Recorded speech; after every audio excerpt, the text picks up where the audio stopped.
सर्वप्रथम आप सभी को 74वें गणतंत्र दिवस की हार्दिक शुभकामनाएं।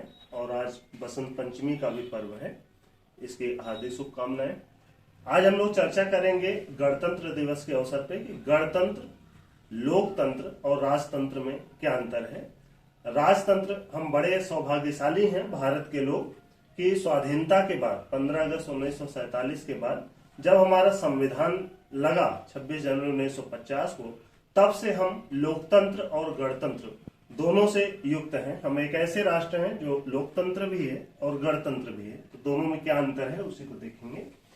गणतंत्र में सबसे पहले जो 3 तरह की व्यवस्थाएं हैं देश के लिए, एक है राजतंत्र। राजतंत्र वह व्यवस्था है, प्रशासनिक व्यवस्था, जिसमें जो देश का सर्वोच्च पद पे व्यक्ति है वो किसी आनुवंशिक क्रम में आता है।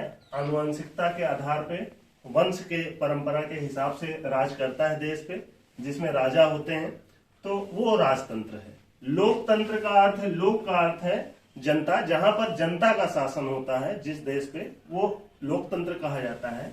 और गणतंत्र का अर्थ है कि देश के सर्वोच्च पद पर यदि जन सामान्य में से कोई व्यक्ति पहुंचता है तो वो गणतंत्र है। अगर हम सौभाग्यशाली हैं कि भारत एक लोकतंत्र है, क्योंकि भारत में जनता का शासन होता है। हर 5 वर्ष के बाद सरकार चुनी जाती है जन सामान्य के द्वारा। और गणतंत्र भी है क्योंकि इसके जो उच्चतम पद है, जिसे राष्ट्रपति कहा जाता है, तो महामहिम राष्ट्रपति के पद पर कोई भी जन सामान्य व्यक्ति जाकर पहुंचता है, जो सर्वोच्च पद है देश का। तो इसलिए भारत लोकतंत्र भी है और गणतंत्र भी है।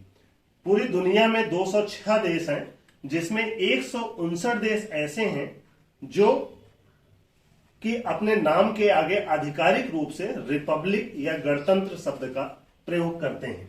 लेकिन कुछ देश ऐसे भी हैं जहां गणतंत्र तो है लेकिन लोकतंत्र नहीं है, जनता का शासन नहीं है। इसका उदाहरण जैसे हिटलर का नाजीवाद है, मुसोलिनी का फासीवाद है, या जैसे पाकिस्तान, चीन, ईरान, इन सब में स्थिति है जहां पर जो सैन्य व्यवस्था है उसका दखल ज्यादा होता है प्रशासन में।